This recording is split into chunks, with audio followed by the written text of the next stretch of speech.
Les plus gros virages de mon existence, j'en ai vraiment pas gardé beaucoup. 4 pour rester sur quelque chose d'assez essentiel. Pour ne garder que ceux qui ont été des vrais virages. Parce que sur le chemin, c'est sinueux, on change souvent de direction, parfois on prend plusieurs directions à la fois, tout est un peu mélangé et un peu chaotique. Mais il y a des moments dans la vie, et je pense que tu vas connecter avec les tiens aussi. À travers ce podcast, il y a des moments dans la vie où le virage est tellement massif qu'il change en profondeur qui tu es, qu'il change ton ADN. Il y a quelque chose qui s'opère à l'intérieur de toi et tu as l'impression de te réveiller en étant une personne différente. Ton système de valeurs a été peut-être ébranlé, en tout cas il s'est modifié ou il s'est solidifié.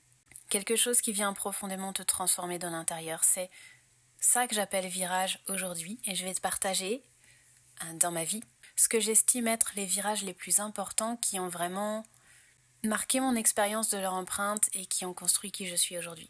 Pour planter le décor, moi j'étais une enfant très timide, très réservée, très en retrait, très repliée sur moi, mais en même temps qui n'avait pas peur de la solitude, qui vivait dans son monde, dans son imaginaire, sans arrêt en train d'inventer des histoires, des poèmes, des dessins, très créative dès le départ et qui vraiment se nourrissait de ça au point que je vivais littéralement dans mon monde, mais très passive pour ce qui est de la vie dans la matière.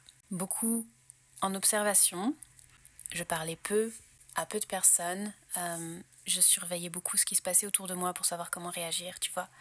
Ce genre d'enfant, hyper timide, assez solitaire, discrète, polie, assez facile, qui s'est transformée en une ado, certes, qui exprimait beaucoup de choses au niveau du style, de la musique, encore une fois de l'écriture, de la création.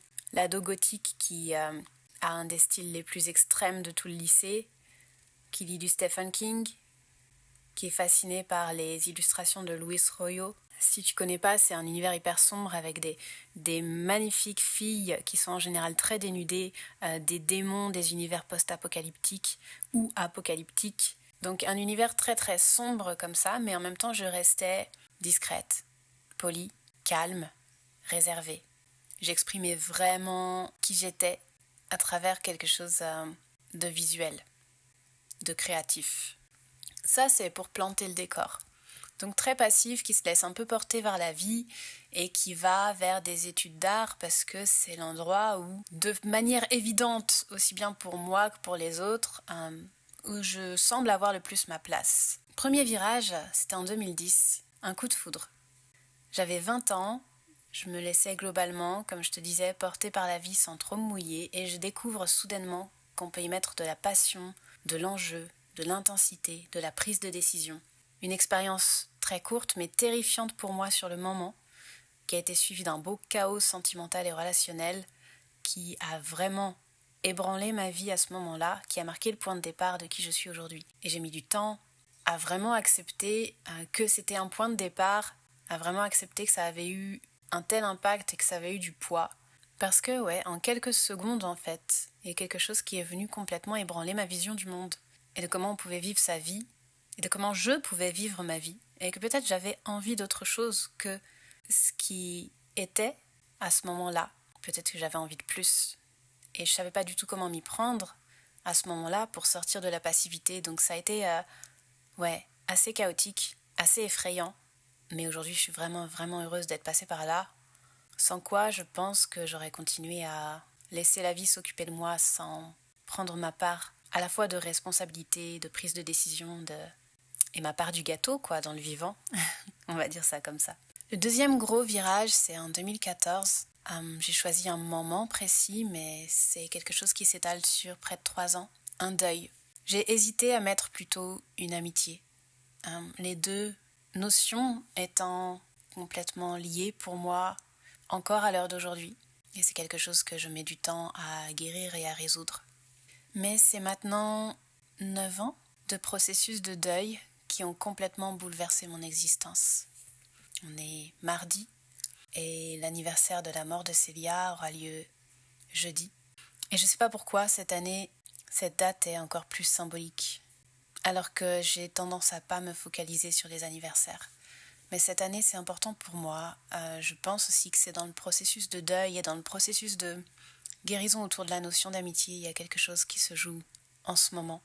Pourquoi ça a bouleversé mon existence ? Si je dois mettre des mots dessus, c'est dû à ce contact avec l'extrême violence de la maladie, la proximité avec la mort sur une durée prolongée et inscrite dans ma vie au quotidien, qui était devenue omniprésente. Sachant qu'à ce moment-là, il y a plusieurs personnes dans mon entourage moins proches qui étaient malades aussi, qui sont décédées également, toutes d'un cancer. Et il y avait une sorte de fatalité qui était très présente. Donc tu t'en doutes, ça a été une période très compliquée et forcément déterminante. Mais au-delà de cette violence et de ce lien à la mort, il y avait aussi, et dès le départ en fait, ça a commencé par un regard qui, je pense, à la fois le moment le plus beau et le plus déchirant de mon existence. Juste une seconde, un regard. Et dans ce regard et dans ce qui a suivi, il y avait aussi la simplicité déconcertante du lien à l'autre, que je n'ai jamais retrouvé ailleurs. Le dénuement total qui ne laisse plus que l'amour dans son essence, le dévouement de sa présence, quelles que soient les conditions, et ça comme une évidence, sans effort. C'est une période qui m'a à la fois beaucoup abîmée, à la fois beaucoup apporté. J'ai dû travailler là-dessus quand j'ai accepté de le faire, parce que je ne m'étais absolument pas rendu compte au départ qu'il allait falloir réparer quelque chose pour pouvoir reprendre ma vie ensuite. Et j'ai aussi appris énormément, y compris de la force, la dignité et la bienveillance absolue que j'observais chez mon ami, qui était une personne incroyable. Et ça définit absolument la manière dont je perçois mes relations aujourd'hui. On pourrait dire que je suis un peu extrême, un peu absolue, très exigeante, si on veut, mais je crois que quand on a vécu ce type d'amitié, ce type de mise au service, ce type de lien dans la présence, c'est difficile de revenir à quelque chose de moins profond et de moins essentiel. C'est difficile de ne pas faire la comparaison avec des relations qui sont forcément, de par les conditions, plus superficielles. C'est difficile de ne pas être en conscience de ce qui se joue réellement dans une relation, parce que tu vois aussi les personnes qui ne sont pas restées pour elles, qui ne sont pas restées pour moi, qui n'ont entendu que ce qui les concernait et qui n'ont pas vu qu'il y avait de la souffrance partout en face, qui n'ont pas voulu voir, qui n'ont pas voulu toucher à ça, et pour lesquels le lien, finalement, s'arrête à la seconde où il n'est plus confortable. Et moi, aujourd'hui, je suis plus du tout OK avec ça. Je suis plus du tout OK avec le fait de faire confiance à des personnes qui, à la seconde où ça va être inconfortable pour elles, à la seconde où ça va les abîmer, vont disparaître.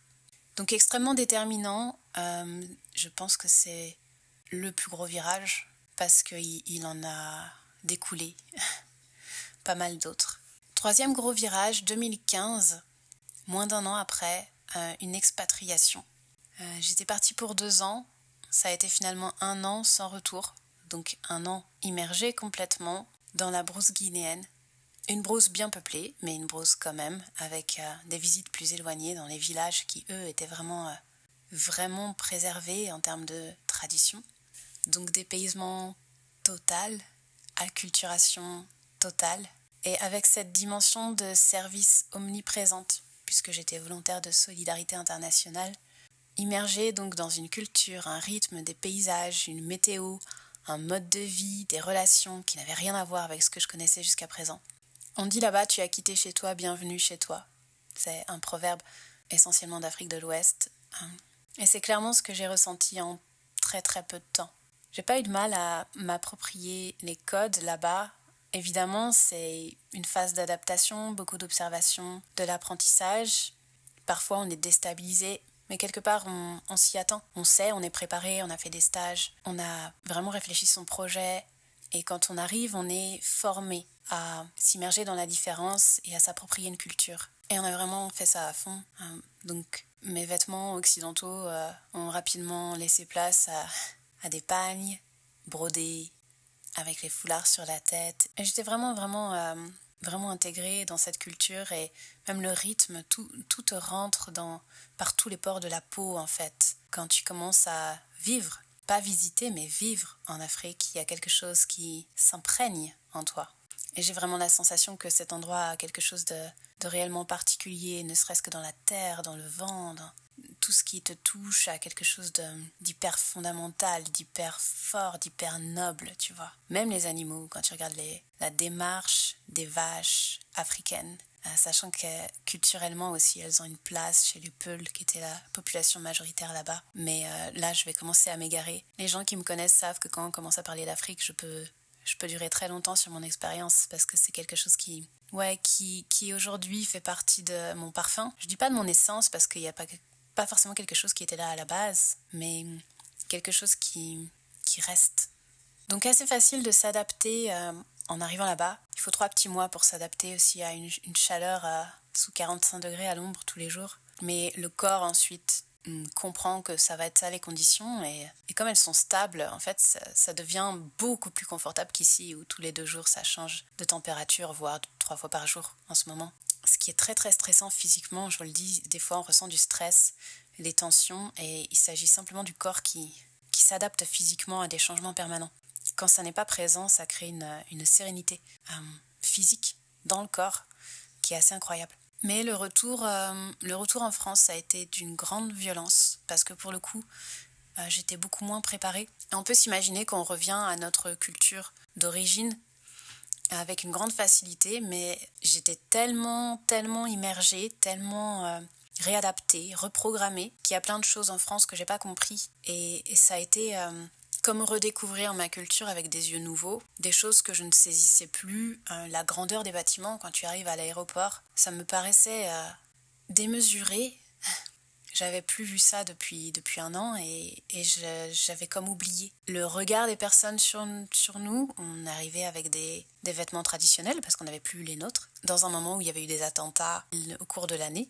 Et le parking, je me souviendrai toujours, c'est une anecdote que je raconte beaucoup parce que ça m'est resté. Le parking de l'aéroport, je n'arrivais plus à saisir c'était quoi le concept de ranger des voitures dans des lignes. Et c'est quelque chose que je n'arrivais plus à saisir. J'étais vraiment en état de choc en fait quand je suis rentrée. Le rythme me paraissait accéléré, je voyais vraiment tout en accéléré autour de moi. On était en période de canicule, moi j'étais bien, il faisait 25, il faisait un peu frais, je pouvais mettre un petit pull, tu vois. En fait, tout a été à réinterpréter avec un nouveau regard. Ça m'a permis, je pense, une énorme ouverture d'esprit, comme ce que le voyage en général apporte. Ça m'a permis une énorme compréhension de la différence. Sans parler des expériences que j'ai vécues là-bas qui pourraient durer des heures avant que j'en vienne à bout. Voilà, qui ont marqué aussi ma spiritualité, qui ont marqué ma perception de l'humain, ma santé mentale, qui ont marqué tout. Tous les pans, en fait, ont été touchés par cette expérience d'une manière ou d'une autre. Un petit bout de moi sera toujours là-bas, à boire le thé sous un manguier, dans ces expériences de pleine présence qui n'ont pas besoin d'emporter le nom. Et je pense aussi que ça m'a marqué de cette manière-là. Une observation différente des étiquettes qu'on pose ici, des masques qu'on porte ici. C'est pas les mêmes masques là-bas. Il y en a aussi, c'est pas les mêmes. Ça nourrit beaucoup mon observation de l'humain, de la culture, des dynamiques entre les deux, dynamiques hiérarchiques. Vraiment énormément de choses que j'ai pu expérimenter et observer, qui n'ont pas été forcément faciles, mais qui ont été à coup sûr décisives. Et le 4e virage dont je vais te parler, c'est en 2020, plus récent. Pour te donner encore un peu de contexte, il arrive au bout d'une phase dépressive qui suit un burn-out. Donc quand je suis rentrée de cette mission en Afrique, assez rapidement, après avoir repris le travail, j'ai fait un burn-out. Donc j'ai démissionné directement. Je n'ai pas cherché à m'acharner. Et de là, je suis entrée dans une phase de burn-out successif, phase dépressive en pointillé, mais toujours plus profond. Et l'aboutissement de ça a été un switch de personnalité. Je te fais la version courte. C'est vraiment un complet switch de personnalité. J'appelle ça une sortie de faux self. C'est vraiment la sensation que quelque chose est sorti de ton corps et que tu te réveilles et tu vois ce que tu ne pouvais pas voir avant. Donc ça a été fulgurant en l'espace de quelques semaines. Et je ne sais pas si tu t'imagines ce que c'est. Que vraiment cette sensation de se réveiller un matin dans la peau de quelqu'un d'autre. De ne rien reconnaître qui t'appartienne, au point de ne plus supporter tes cheveux et de les raser, de ne plus supporter tes vêtements et de les jeter, de ne plus savoir sur quelle base tu peux construire la suite. Cette impression qu'il n'y a aucune base, qu'il n'y a aucune fondation, que tu n'as été personne jusqu'ici. Et au départ, je pensais vraiment, et je ne sais pas si tu perçois la violence que ça peut être, qu'il n'y avait rien eu avant, que je n'avais jamais été personne. À ce moment-là, en fait, j'ai pas vu. J'ai pas vu qu'il y avait quand même une part de moi qui était présente et j'ai pas vu les bénéfices de tout ce que j'avais vécu avant. Donc, c'était hyper violent et j'avais la sensation qu'il fallait que je cours pour construire une vie qui n'avait pas existé. Ça a clairement forgé ma solidité actuelle. Ça a installé en moi une estime personnelle en béton armé parce qu'en fait, je me suis vraiment investie à ce moment-là à poser des choses solides. J'avais tellement l'impression qu'il n'y avait rien que pour moi, c'était une question de survie, de poser des choses qui ont du sens, les poser solidement, d'avoir une base pour avancer parce que je voulais vivre, quoi. Vivre avec une vraie personnalité, en existant réellement, en m'exprimant moi. Et aujourd'hui, ça me donne de la voix pour exprimer ce que je sens, qui vit à l'intérieur de moi. Ça n'aurait pas été possible si j'avais pas effectué ce virage-là. Ça part à la fois de quelque chose qui s'impose, j'ai pas cherché consciemment à sortir de moi-même comme ça. Et en même temps, à la suite de ce qui s'impose, il y a une série de choix non négociables, assez courageux, il faut le dire.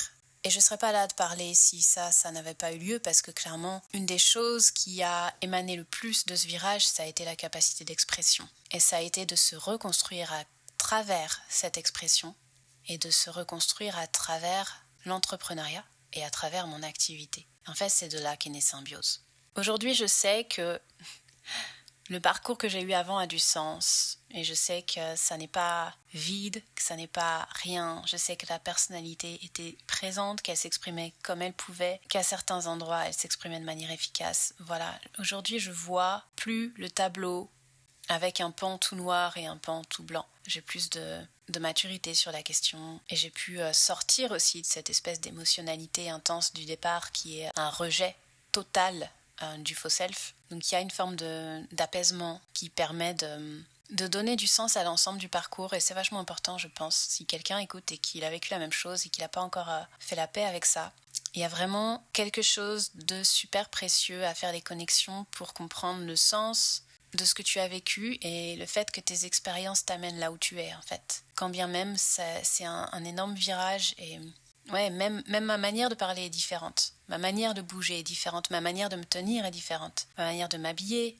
Énormément de choses, en fait, ont changé. Ouais, c'est fou. En un mois, 2 mois, tu n'es plus la même personne et forcément, il y a des réactions aussi extérieures. Mais encore une fois, tu vois, je te raconte ces expériences et il y a beaucoup de violence là-dedans parce que mes virages ont été violents.